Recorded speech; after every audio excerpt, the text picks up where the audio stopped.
Hey, welcome back. This is episode number 38 of the Group Project Podcast. I have none other than Dr. Trent Grundmeyer, who is an associate professor of ed leadership at Drake University, and he's also the founder of Grundmeyer Leader Services, a school leadership search firm. Dr. Grundmeyer, thank you so much for joining me today. I really appreciate it. How are you doing? I'm great. Well, thanks for the opportunity too. I certainly keep track of you a little bit, these podcasts, and tune in once in a while. And I was just really humbled, Jared, to get the option to be on here and chat with you a little bit. So thanks for the opportunity. Well, I gotta say thank you. Thank your search firm. In full transparency here with the audience, it was Trent's first search firm who actually got me the job here, the superintendent job here at South Tama County. Have been very impressed with the process that they had, and we're going to dig into that, obviously.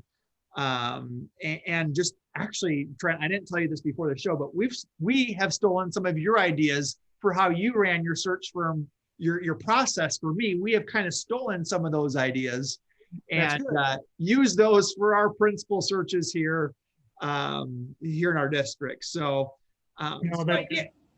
that's good. And we take that as a compliment, but in the end, our mission is to transform education one person at a time or one leader at a time. And so, for you to do that, to influence your hiring process and hopefully get the right people is just a compliment. And let me just back up quickly. And we didn't get you hired. We ran the process and you got yourself hired. So just want to clarify that because you earned that job. That's true. So, hey, Trent, when I reached out to you, maybe, 3-4 weeks ago, and I said, hey, you got some areas of expertise that I really think the audience is going to be interested in. So you've been I'm going to have you kind of share your leadership background here in a minute, but you've been a high school principal in a smaller district, a high school principal in a larger district. You've been working at the college level for the last 7 years, I want to say. You've got your search firm. You've got just a ton of connections in the state. Do you maybe just want to take us through some of where you've been? A lot of people know you, kind of know your story, but like I mentioned before the show, we've got about half to 2/3 of our people who live outside of Iowa listening to this show. So maybe fill them in on where you've been and what you've been doing. And you do a lot of things. So maybe just share what's been going on. Yeah. A lot of energy drinks. No, yeah. I'm kidding. No, I've been very fortunate in my career. And I'll just start from the beginning. I was a farm boy that grew up in Northeast Iowa. I've been in Iowa my whole career here. So grew up in Owine. I went to Buena Vista University and got the opportunity to play football there. And actually, just for fun, I tell you, I started in pre-vet or vet medicine. I always wanted to be a large animal vet and didn't like inorganic chemistry. So my other passion was coaching and teaching. Took one class with a friend of mine, mentor, Dr. Susan Kelso, and really never looked back. That was my ticket into education. So graduated from Buena Vista with a secondary education, PE and health, and was very fortunate to land my first job opportunity teaching PE and health for Waukee schools back when they were a little smaller than they are today. And then I wound up working on my master's degree at Drake University after my first year. So almost right away, concurrently with my teaching, which really opened my eyes early. And I didn't know exactly what type of position or district I'd wind up in, but I had that thirst, I think, from my athletic background and just some leadership at BVU, where I knew I wanted to get into school leaderships at some point. And so got in that master's degree at Drake, which was influential, and interviewed for a couple jobs, one internally and then one at Hampton Dumont up in north central Iowa, which was a high school of about 500 kids. And, it was all about fit. What I hang my hat on now as a search consultant, when I look back at why they hired me, they wanted somebody involved and community oriented and could connect with students and push staff. And I felt like I could do that. So had a real nice run up there, wound up getting into Iowa State, finishing my superintendent license while I was a high school principal in Hampton, and then eventually finished my doctorate through Iowa State as well. And I would share with you that thanks to some Microsoft settlement money, we were able to put laptops in the hands of every kid up there, which now in Iowa being the second state in the country with the amount of laptops in the hands of kids, behind Maine, by the way, that was a big deal back then because there just wasn't a lot of districts doing that. And we knew that was a game changer for the kids and families we served. So that led to my dissertation research about how the one-to-one influenced college readiness for kids, and still a passion area of mine. And when I moved to Indianola then to a larger school, I was 29, by the way, 25 when I got my first high school principal position, and 29 when I took the lead at Indianola. But age didn't really matter. It was about the fit and just getting the job done. But we also moved to a one-to-one laptop initiative there, and I think expanded programs and did some really, really good things with the staff and stuff. So I had a really good run there. Finished my doctorate my first year at Indianola. Had some challenges, but was named secondary principal of the year my third year there. And then Drake came calling, and I made a kind of a professional decision to really still influence K-12 education because that was important to me, but kind of rebalance life a little bit and get into higher education. And so I've been at Drake for 7 years now. Started the search firm about a year and a half after my tenure there. And that wasn't anything on my radar necessarily prior to taking that role at Drake, but I saw folks getting hired, and I saw some of the ways that search firms operated. And I just honestly felt like I could offer something more innovative and more objective than the way some of the firms were doing it then. And that's not a knock. That was just something I felt like I could offer the field. And I knew how important getting the right leaders were for those schools. So, at first it was a challenge. And now I think our reputation has carried us a bit, and we do quite a few searches across Iowa and take a lot of pride in hiring people that are the right fit for the right districts. And so I've had a great journey. I've been very privileged, tried to surround myself with people a lot smarter than me, and just keep working hard and treating people right. So there's so much there that I want to dig into. Let's talk a little bit about Drake for a few minutes, okay? Yeah, you bet. I told you before the show, we had Dr. Townsley last week was on the show from Northern Iowa, which I would say here in Iowa, those are probably the two biggest ed leadership programs in the state. So I wanted to make sure I gave equal time to both of you guys there. Okay. But tell us a little bit about the Drake program. What does Drake have to offer? Maybe what sets your program apart from not just you and I, but from other ed leadership programs that might be out there? Yeah, thanks for the question too. I appreciate that. And Matt's a good friend, and I'm sure represented you and I very, very well. They have a great program. I would tell you a couple things that I think really set our program apart. And I advise the superintendent, the EDS program at Drake, and also teaching the master's program and doc program. But I'll just tell you right off the couple things that I think really separate our program. First is, it does present theory in a lot of classes, but it also is very practical. That's the people teaching the classes, and that's the application of the content. I think you're going to see that come out in everything from assignments that folks can do while they're in the field aside with their current work that is meaningful. And I think that's through culminating activities as well. Like in a school law class, we're doing a mock school board scenario. Their clinical experiences, they're going to ISFLC and doing practical things that will improve their leadership capacity now, as well as when they get the district leadership position. So they're very well positioned for that. I think another couple things are how we network with them.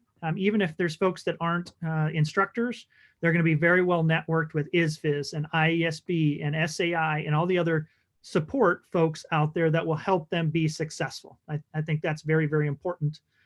And then I would say most recently, we have nice articulation in our program to a lot of options. For example, in the EDS program, you can get your superintendent, but you can also go on and get an EDD with superintendent licensure. And now you have an option for a dissertation or a capstone, which is more of an applicable culminating project to earn that doctorate degree.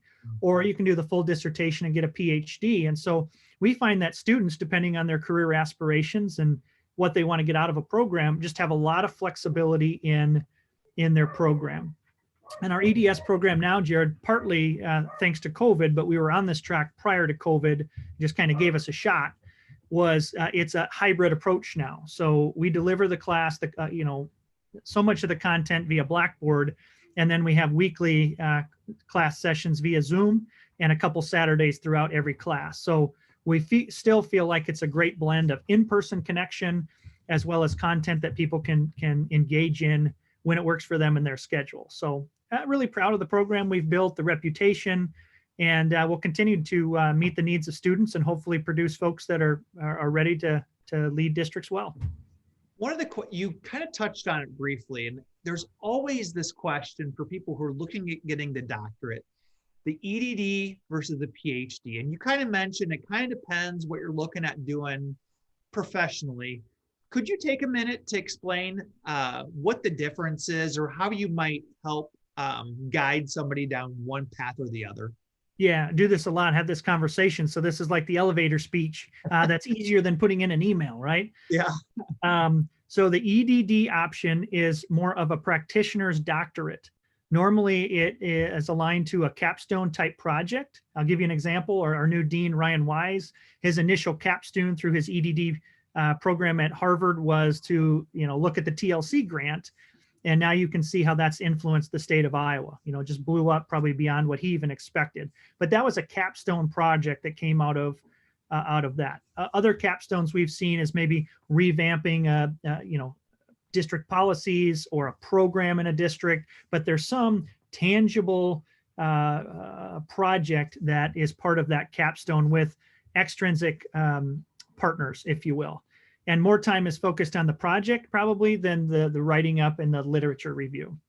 So if you want to teach at a R1 institution, the EDD is probably not one for you. You're going to want to look at more of the PhD. And the PhD would be more of the research and the literature review, where you're going to spend more time making the case and adding to a field of knowledge, not so much applying or integrating a project with a partner district. Both are valuable. Both are rigorous. It really depends on what you want your end game to be and where your passion area lies in research and the research questions. University of Iowa and Iowa State in Iowa here are going to require most of the time a PhD because you're going to take more research classes for that doctorate track. So I want to ask, I think now's the right time. I want to ask a question in terms of like your experience with your search firm that has to do with the PhD versus the EDD. Do districts look at whether or not you've got the EDD versus the PhD when they're looking at hiring somebody, or is a doctorate a doctorate? Yeah, so this is what normally happens, Jared. Sometimes, especially in the larger districts, to be honest, we'll say we would prefer somebody with a doctorate. Most of the time, they cannot differentiate between what an EDD and a PhD is, the board members. And that's not a knock. That's just, they wouldn't know the difference. I will tell you that even though it's often preferred, I think that preference kind of goes down on the list of priorities once they start to know the other skills and qualifications and even leadership style that the candidates bring. I've just seen in some cases where it's such a high priority early, but by the time they get to the end, they're down to 3 finalists that don't have a doctorate. And so it was less of a factor. Not that it's not important, because part of that is on the candidate to showcase how that degree or that extra information that they know about that specific dissertation topic is additive to the district. But I would say for larger district, it is certainly a conversation starter at the beginning of a lot of searches. Okay. I got a question here about, K through 12 school administrators. So you have a chance to work with, you just got a really unique view of educational leadership. My question to you is, what do you believe is the biggest challenge right now facing new K through 12 school administrators? Yeah, that was a really good question. I thought you might ask, something about that. I think it's kind of twofold. And you're talking about new administrators, principals, or superintendents. I think number one is really for them to find balance. And it's a balance of a couple things. It's personal, professional fit, so they don't burn themselves out, especially during COVID right now. But I think the other balance, Jared, is knowing where they can influence. Because if you don't know where you can influence most, perhaps why you were hired, how to get the leverage points. Part of this goes back to Marzano's research on situational awareness being so important and instructional leadership. But if you don't prioritize how you spend your day, your time, and your resources, I think it's a recipe for burnout. And I see a lot of superintendents and I see a lot of principals that sometimes try to do it all. And consequently, when they're trying to do it all, I don't think they get as far. And the byproduct is they're burned out and often turn people off by trying to do too much. And I'll be honest, that was probably me at some point as well.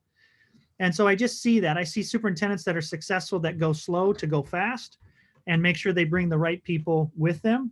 And I see others that sometimes take on projects like rebounding or running a bond issue their first year or changing the mascot. Don't do that. Your first, build some professional capacity and know where you have leverage first, and then you'll be more successful long term. And that's, again, a very general sense of insight to maybe success in the principal or superintendent category. But I see those examples and could rattle multiple off. So it sounded to me, I wrote down the word prioritize.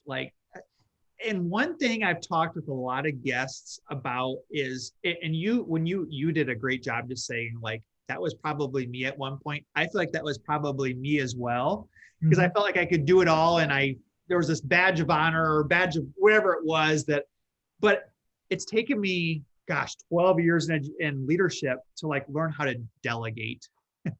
And any words of advice for new administrators for delegation or what goes, because I feel like that's kind of what we're talking about, the same thing here. Anything with delegation that you could share with new leaders out there? Yeah, that's a really good question too. And I think part of it, that's a challenge because I don't feel like you can delegate a whole lot right away because you don't know people's strengths. And so, I like the approach where you're trying to figure out people's strengths and natural talents as a new leader, whether it's principal, superintendent, teacher. You figure out their strengths and what gives them energy rather than as laborious and that they might be better at than you. And then you empower them. Here's where I think, and me included again, if I'm honest with myself, here's where I think we maybe stop a little short though. We don't take something back.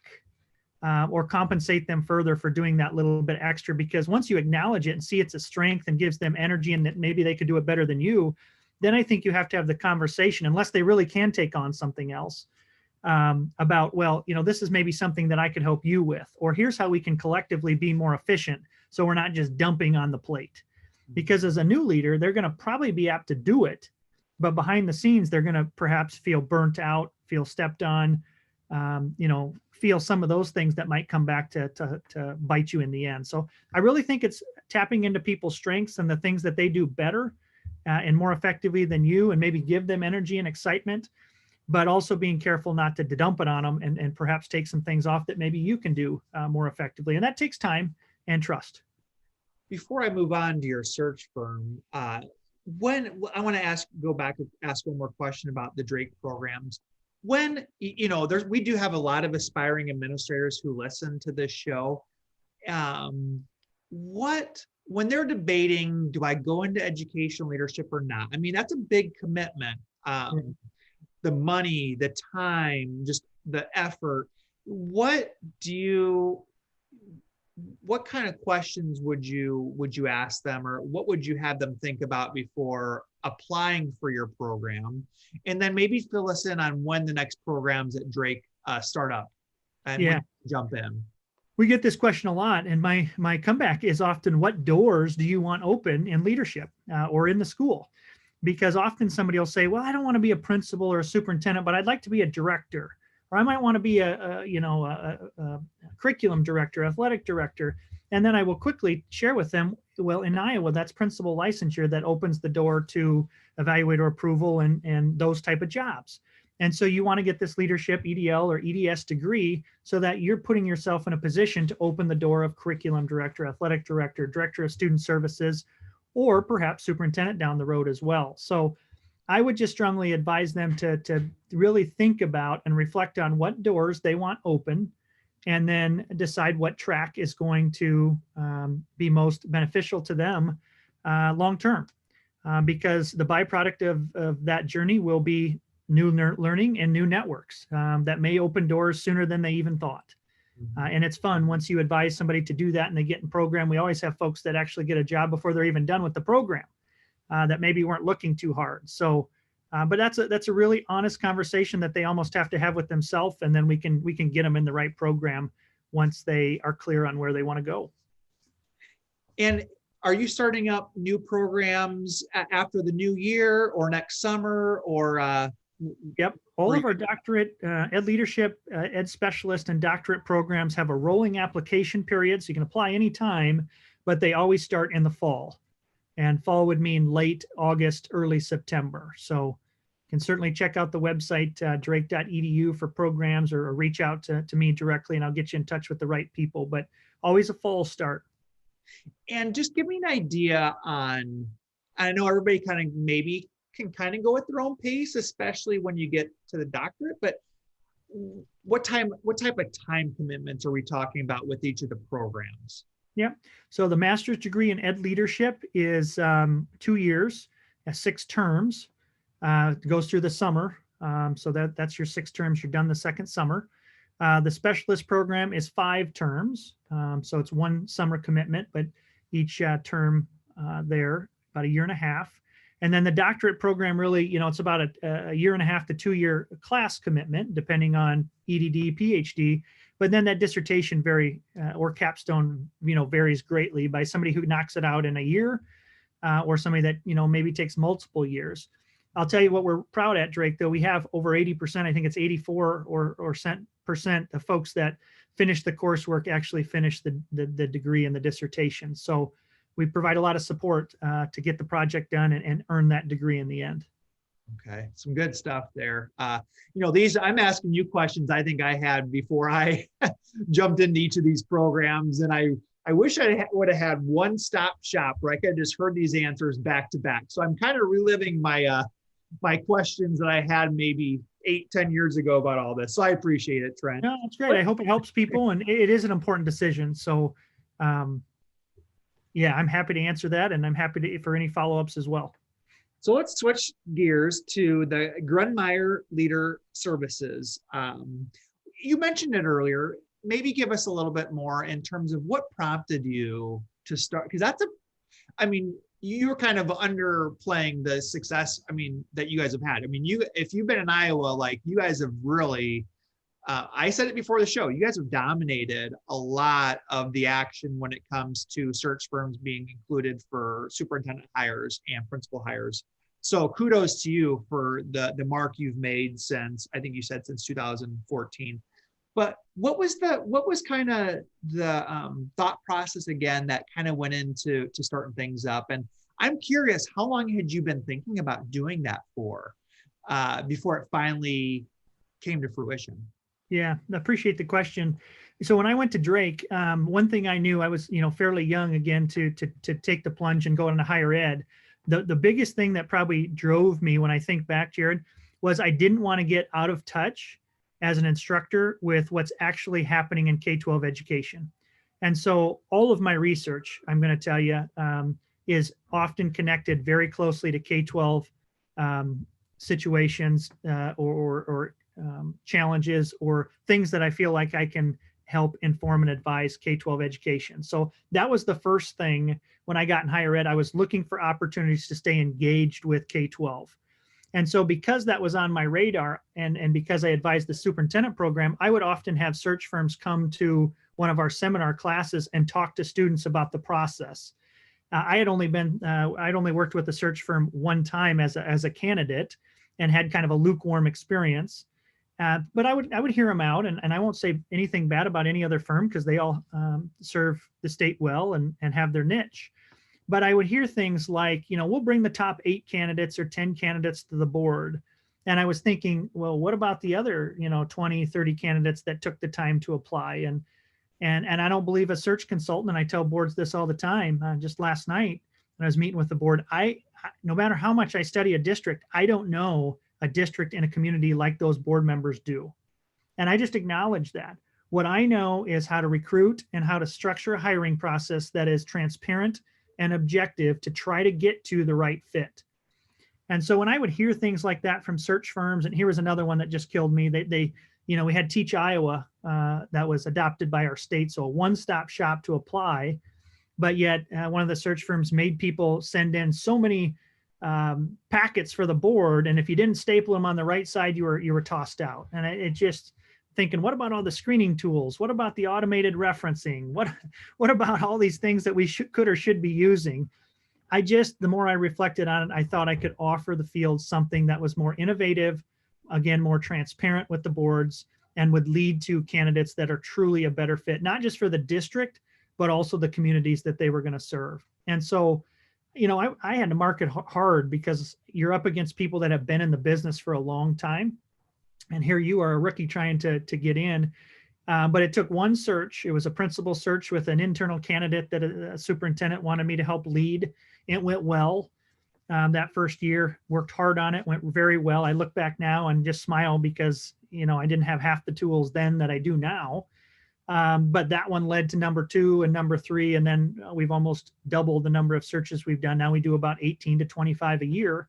And I have to acknowledge it's not just me anymore. We have a team of 6. And I have great people that work with me and for me. And so we've just really hung our hat on those things again: objective process, transparency, and all aimed at the right fit. And I think that's the credit to our success, and that's how we'll continue to try to serve the field well. So, gosh, I feel like a lot of people who are listening who know you, like they want to hear some of these answers because you are on the side of like you're very clear about it. The school board is the one who makes the decision, but you have a chance to kind of just see, you mentioned 18, 20, 25 a year. You have a chance to really see what goes on. So I'm going to ask you some of those questions in a minute here. And again, go as far as you want, Trent. I mean, I know I want to keep things, you got some things that you probably don't want to go too deep into detail with, but before I go there, you talked about fit. You guys have an incredible track record of employees still, people that are hired through your search firm who are still in their districts. Do you want to, and you told me the number before, but I want you to say it. And tell me why you think that's the case. Yeah.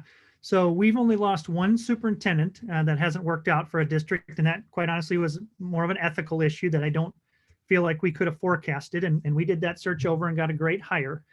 So between principals and superintendents, our track record is about 97% still employed for the position that we had hired them for in the last 6 years plus. And that certainly beats the national average, which was kind of our hypothesis, right? If it's the right fit, they're probably going to stay there longer. The board, the community is going to be happier.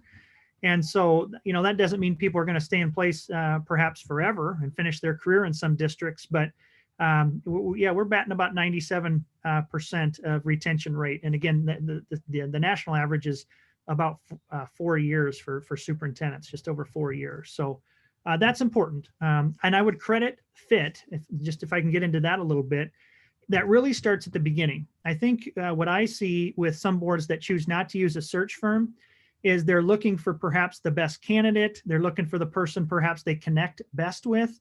They're looking for the one that brings a full family to the small district because their enrollment is not heading in the right direction, truth be told. They're looking for those things, and all those things are important. I'm not trying to minimize that, but what we do is we front load the process to try to identify fit and priorities in the district right away before they even see a candidate.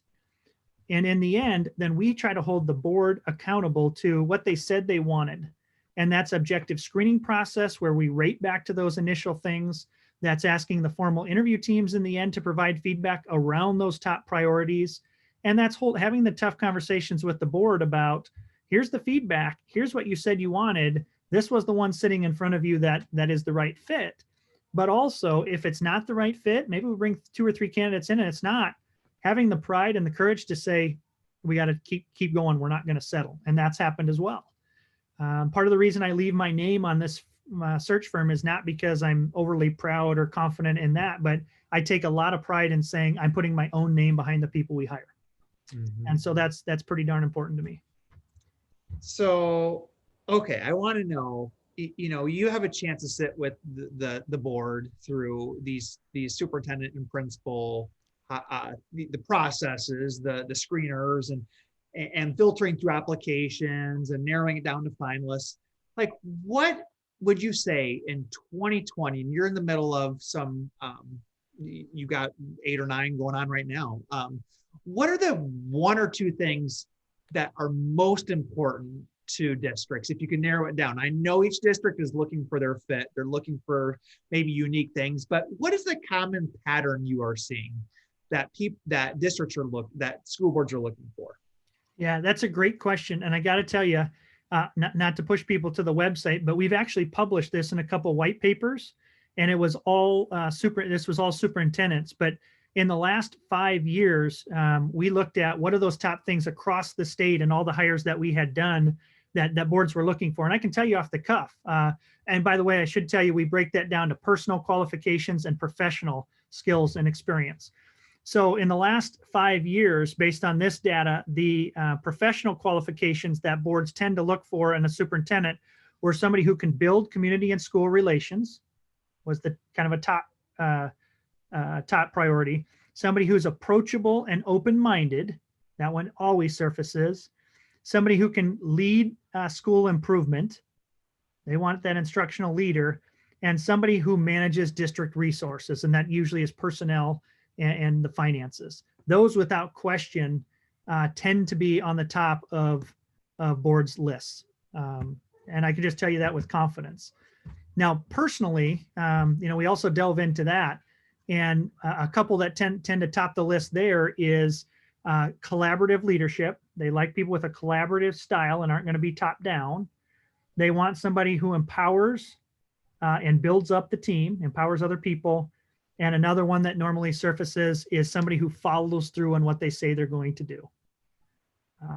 And again, every district has uniqueness to some of those and other priorities based on their initiatives and their culture and stuff. But those tend to surface, well, those have surfaced the last 5-6 years in superintendent hire specifically.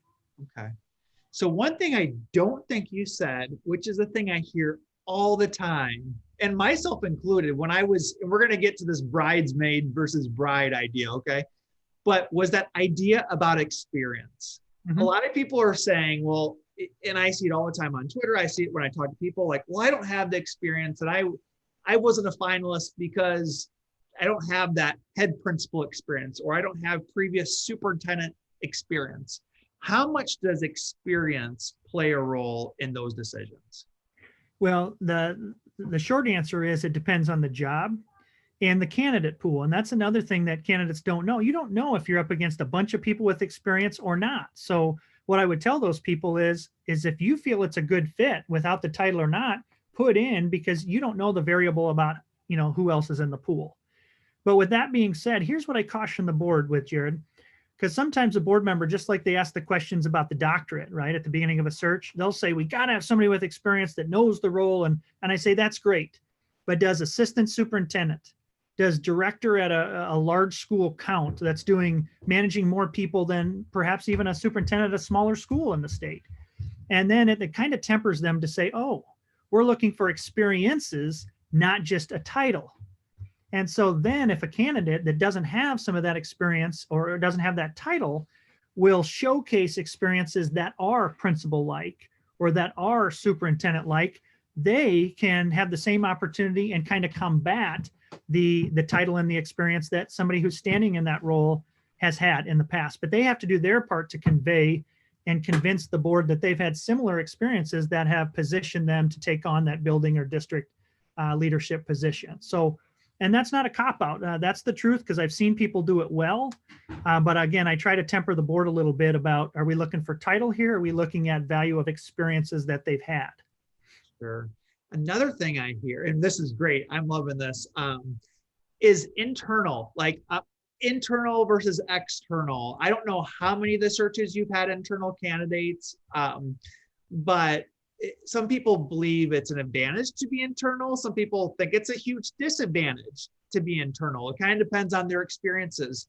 What have you noticed, internal versus external? Is there anything you can share that you've seen, you've heard in your conversations? Yeah, boy, I can go a lot of different ways on this one, because let me just mention, we had a search once where we had 3 internal candidates for the superintendent position.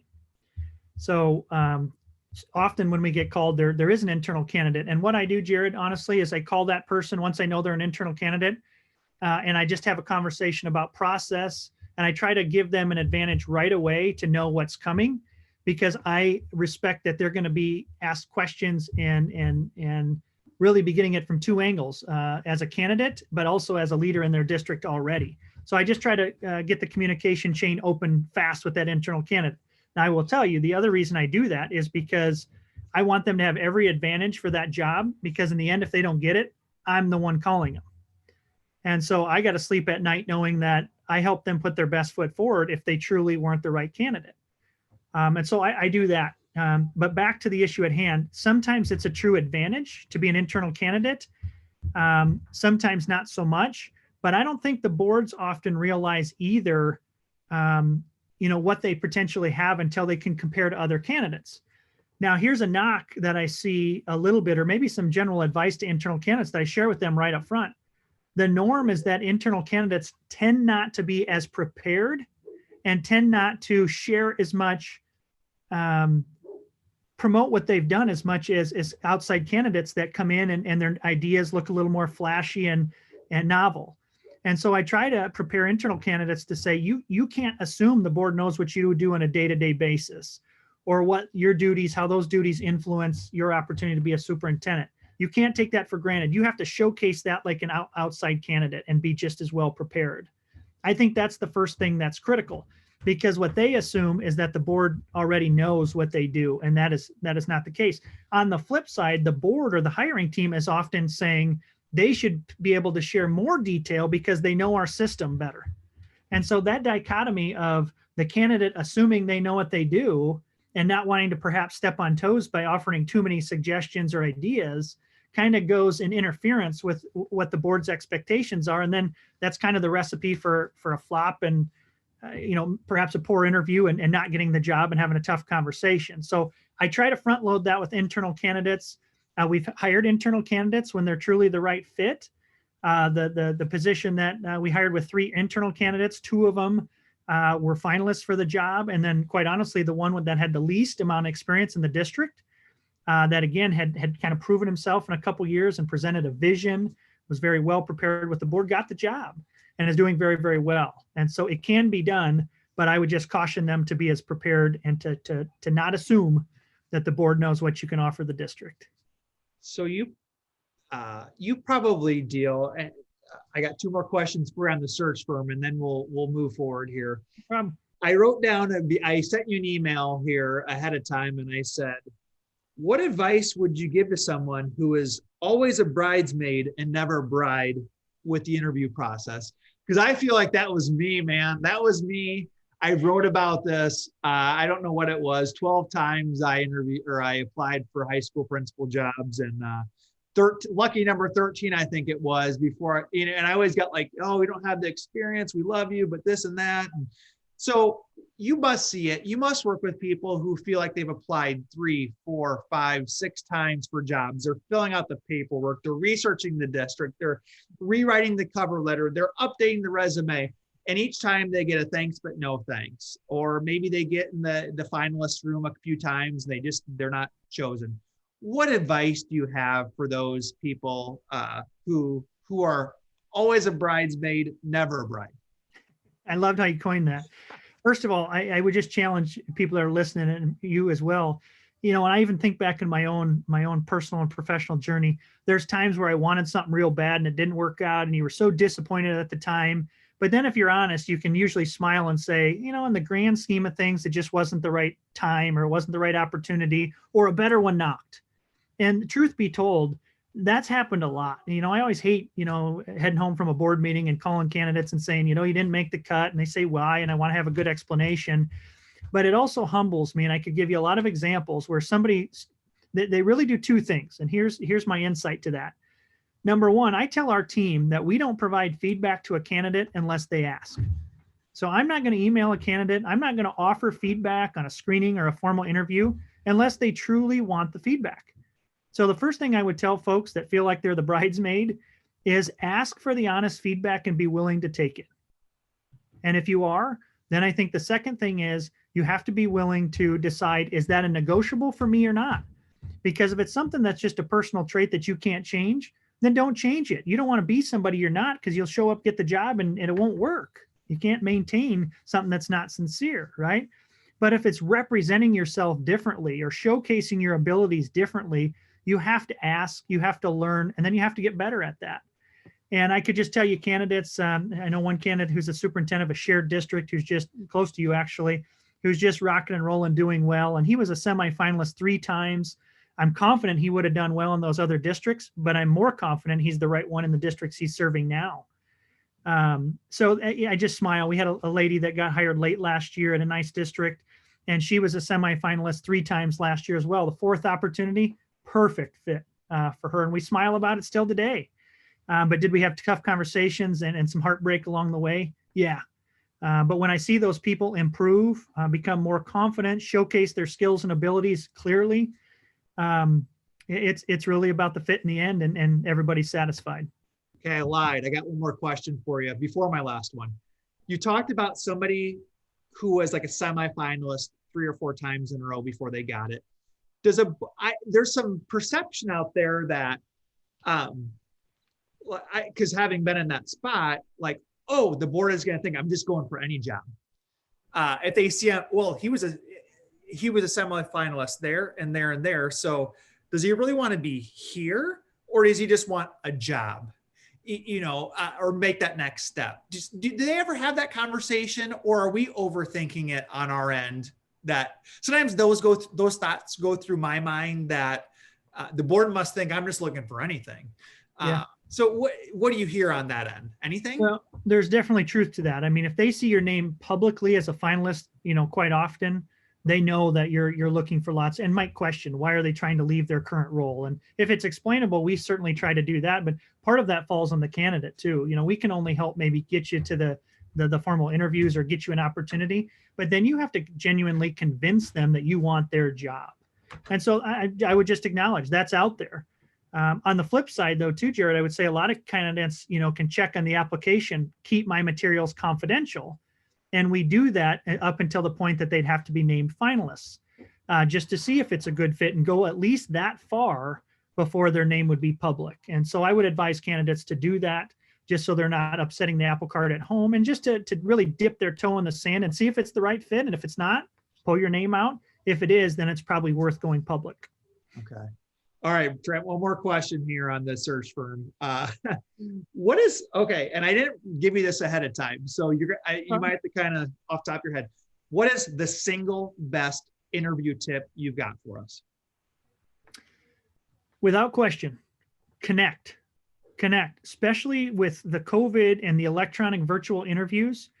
I'm not going to minimize what people say in their answers to questions, but it's all about a human connection in the end. So, for example, I talk to candidates about this quite often, and I think this is more complicated via Zoom like this, Jared, to be honest with you, because you're trying to connect with the board for a screening interview, or, if you can't meet because of COVID, you might even have a formal interview like this.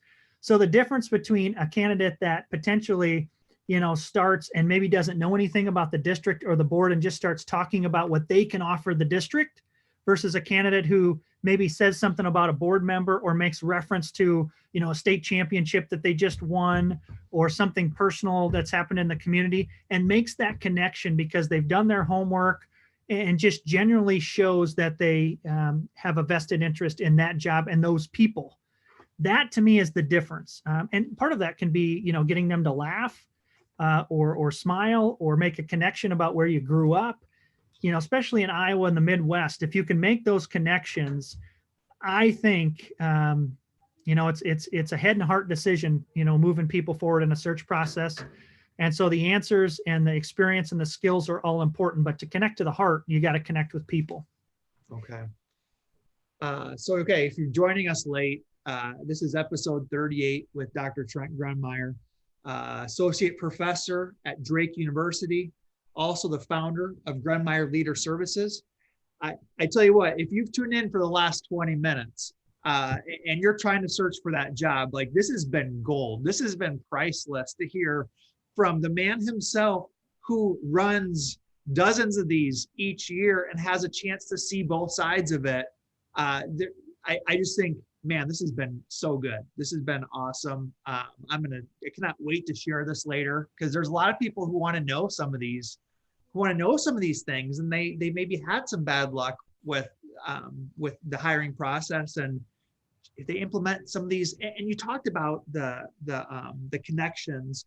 That's too, I asked Matt Townsley last week the same thing. He said the same, and he said the same thing. So I got two people right in a row who do this for a living, who are saying, if you don't go in the interview and make connections and do your research, you're going to be out of luck. And it's crazy. I told this to Matt last week. We had a very competitive high school principal opening last year, 30 applicants. Brought in, we followed your screener process with the 30-minute screeners on the TV with, a dozen high school staff members. And it was just amazing how many of those semifinalists did not do their research of our district.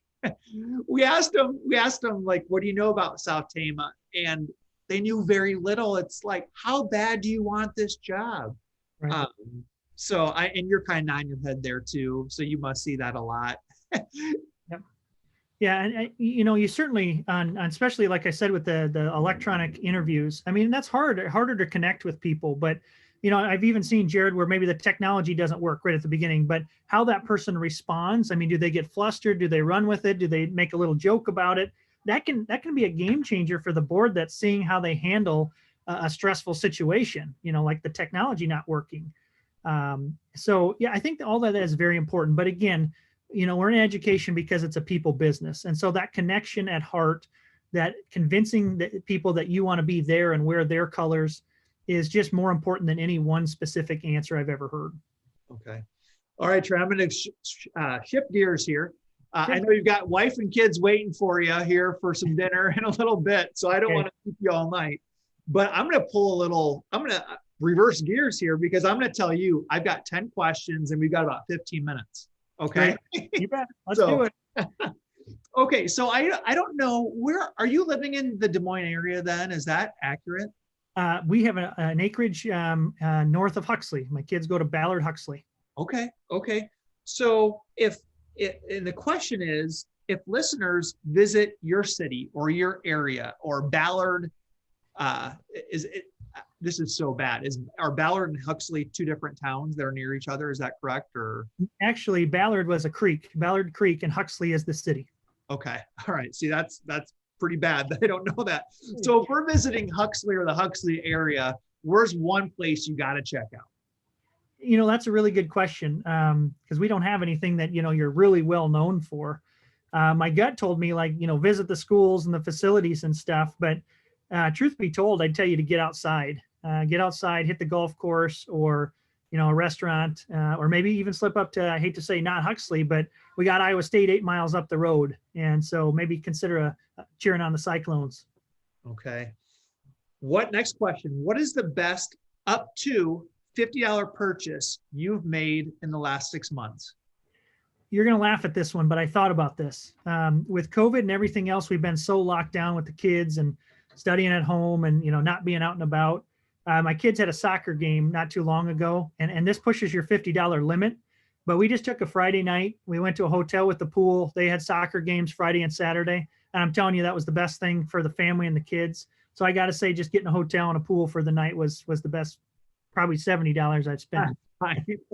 No, you found a great deal on Priceline, all right? Yeah. What is one book that has greatly influenced your life?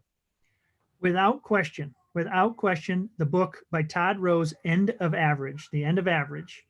Harvard professor, high school dropout, talks about, pulling people back to the average, the science behind it, how people are going to be successful in the new age, leveraging their strengths and finding the most convenient ways to be successful.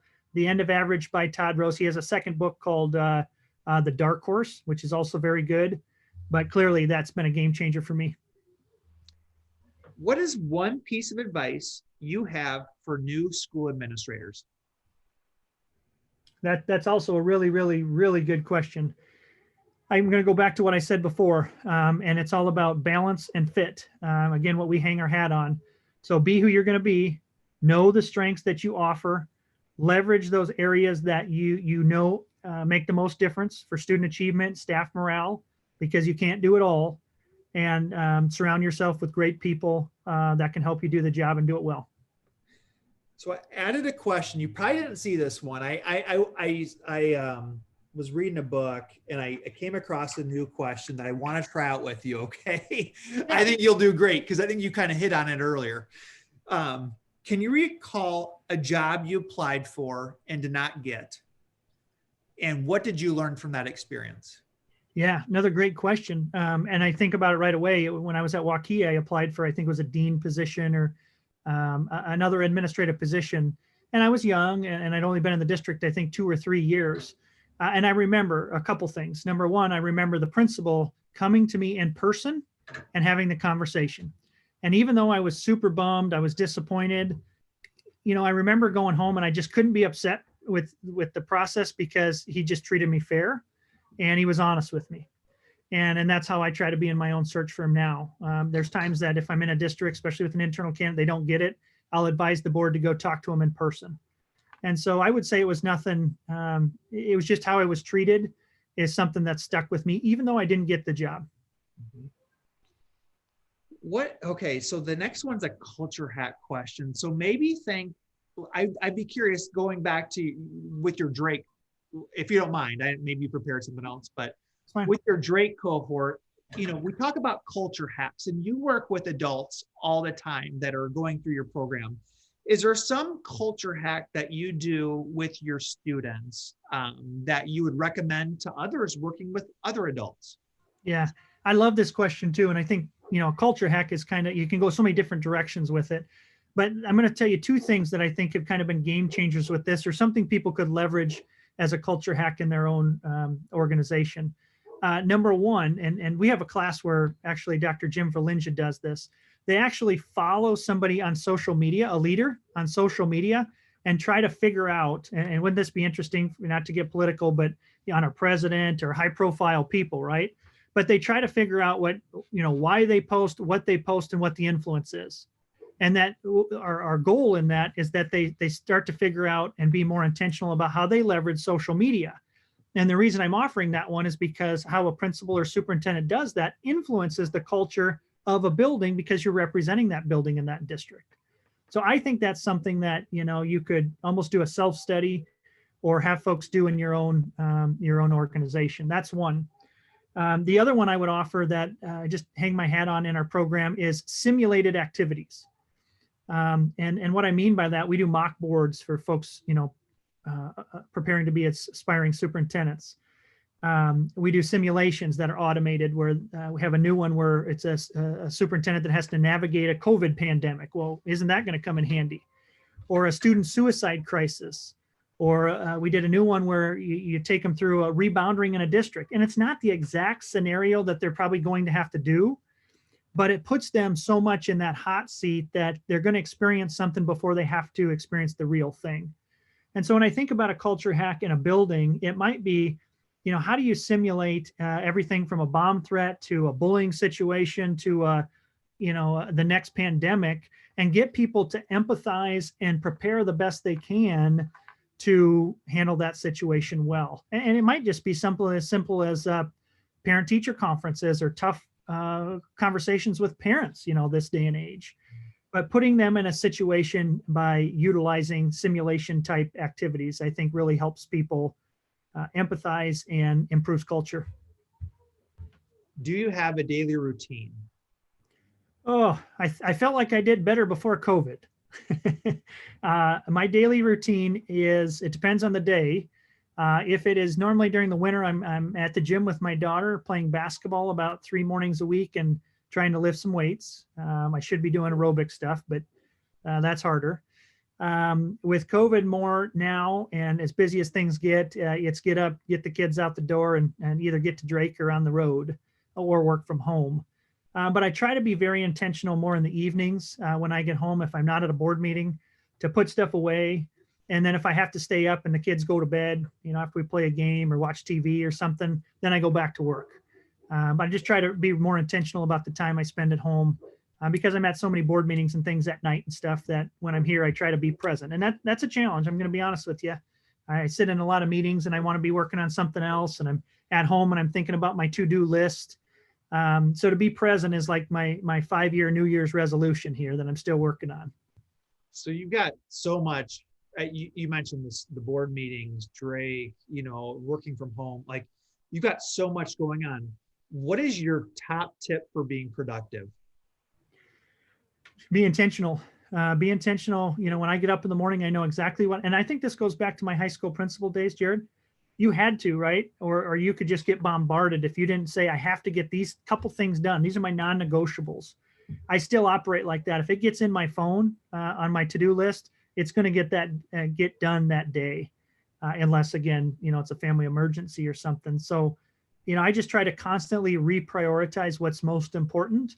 And the other thing that I think I do fairly well is that if I have an opportunity or some downtime, I'm working ahead. I'm figuring out what can I do, that'll save me some time tomorrow, next week, so that, things don't catch me off guard if they get busier or something happens that I'm not expecting. Constantly working ahead. Kind of the last question here. What is one big goal you are currently working on? I'll give you one personal one, and then one funny personal one, and then I'll give you a professional one. How's that? Okay. Yeah. Yeah.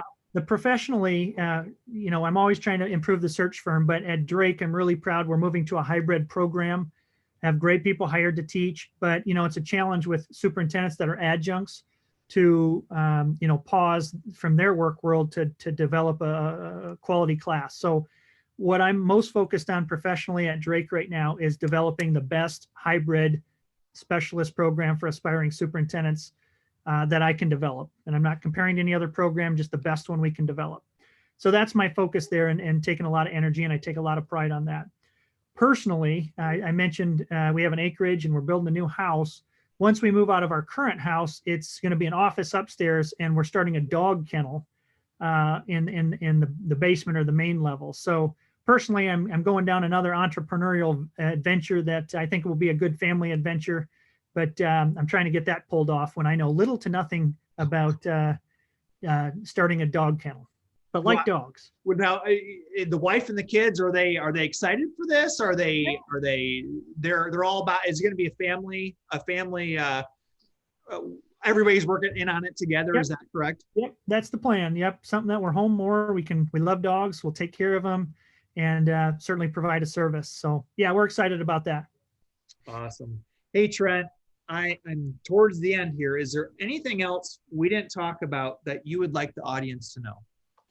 Well, I would just offer, Jared, I feel like I'm a pretty approachable person. I'll be honest with people. So if they want to connect with me on Twitter at T Grundmeyer, or Grundmeyer Lead S is the search handle, please feel free. Reach out. If there's something I shared you want me to elaborate on or help you with, I feel like it's not just me, but lots of folks that I could extend and help you with. My favorite quote, I'll just leave you with this, Jared. My favorite quote is an Abe Lincoln quote that says, "Whoever you are, be a good one." And I try to live that mantra. And I would just say, if folks know who they are, whether it's a leadership opportunity, a connection, or personally, I hope they just embrace that and live it. We only get one chance to live this life. So I just want people to know that I'm accessible and here to help in their journey. And whoever they are, I hope they really are a good one.